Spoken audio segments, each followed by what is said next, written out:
So, what's up mga ERP? Papunta tayo ngayon sa 9th Ave. Magpapakabit ako ng crash guard sa motor. So, ayun. Punta muna ako doon, then balikan ko kayo. Init, sobra. Late na ako.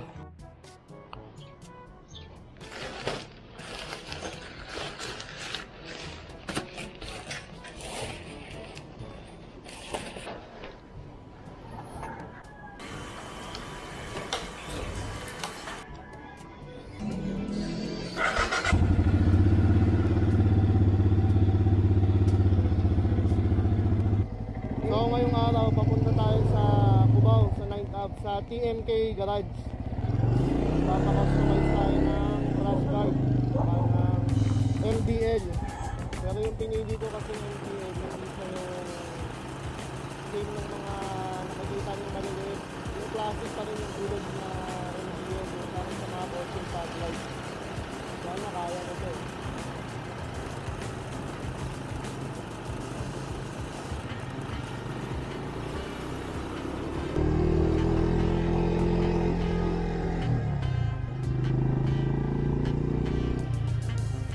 So first ride natin, hindi pa tayo ganun kagaling.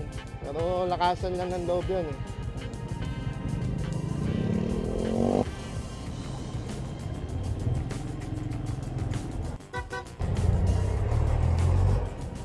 One, two, six.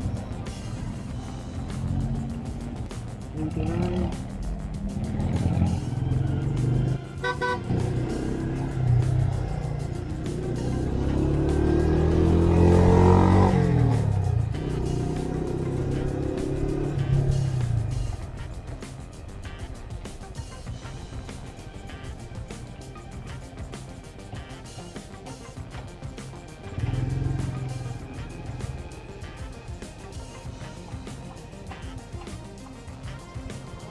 So yun, dito na tayo, TMK Garage. Sir, ano nga pala ang pangalan nyo? JR. Sir JR, TMK Garage. Papakostom tayo ng crash guard saka fog lamps. Napili ko yung ganitong style na fog lamps, diba? Parang bilog. Yes. Pangalawang binili nyo ito na gagawin dito. Hindi na ganong design, pangalawa sir. Pero meron din mga ibang binili na ibang design din. Iba rin po yung mga pinagagawa. Kanyari po nagpapalagay sila ng fog lamp. Kasi ibang design naman yung crash guard. Yung iba naman mga babae na may-ari ng binili. Nagpapalowered naman ng likuran. Yes.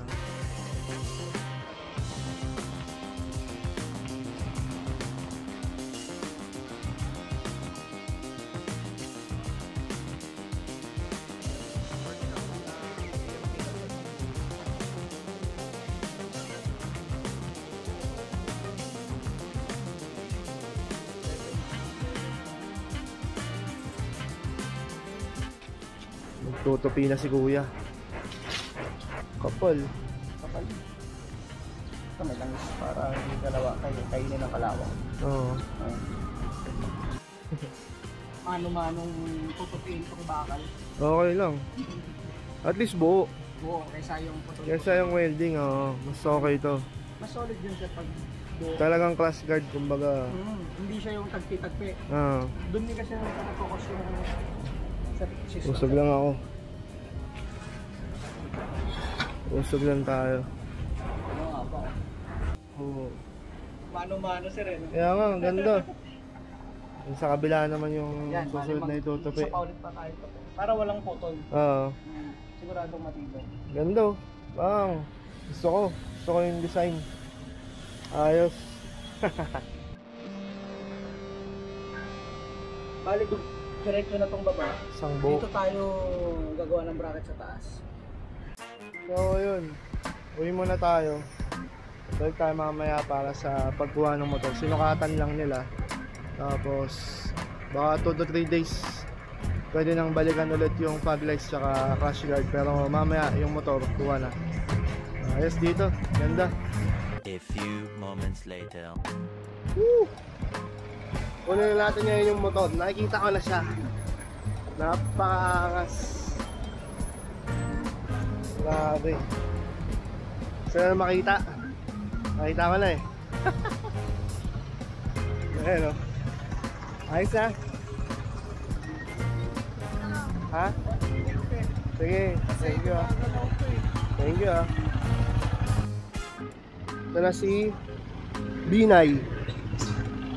Ito yung pinakabit natin sa TMK. Angas. Bang. Angas yan. Tapos high and low rin siya.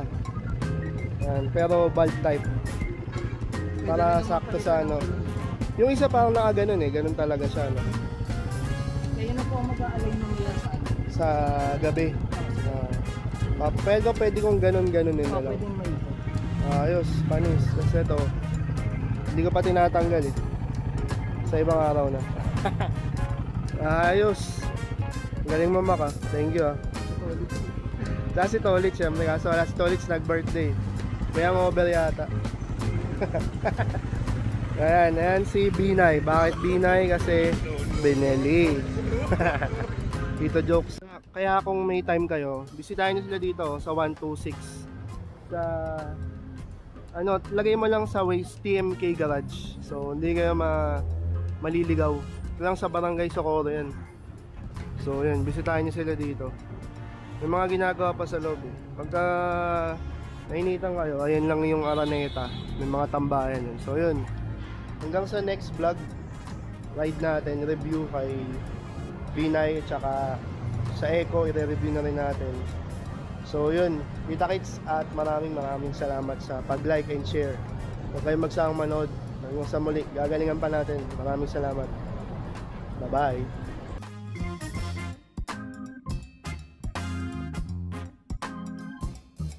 Yung bike. Papuntang... So ngayon ano mo, so ito yung output mo mga 2 amps, diba? So ito yung voltage mo So, gawin mo ngayon, blue. Ibig sabihin ng blue, tatanggap siya ng kuryente. oh, pag green, ako yung maglalabas. Okay. Pag blue, ito yung pupasok. So ito, so naka-on yung power bank, naka-blue siya ngayon. So, Plug siya ngayon. so pag na-discarga ako, pwedeng ganyan yung gawin ko. Oo, ito yung papanood mo. So, ang galing. So ito, ano. Sobrang galing nun. Ayun, humihinga. Pero dahan-dahan lang, kasi hindi siya quick charger eh. Pero ito, nadagdagan. Ito, Ayan, oh. tumataas na. 6.5. Kaya na, yun, 6.6. Dahan-dahan lang yun. Ang galing. Ang problema lang kasi dito, hindi siya jumper ah. Hindi. Hindi mo kaya i-jump. Sa-charge mo lang. Charge Pag ganitong kabagal yung charging mo, 2 amperes lang. Ano yan? Mga 30 minutes. Okay lang. Bago ko umalis, kung di mo na ma-start, yan ang gagawin ko. Kunin ko yung isa kong charger na malakas. Hoy, sige sir. Pakita ko sa inyo. Thank you.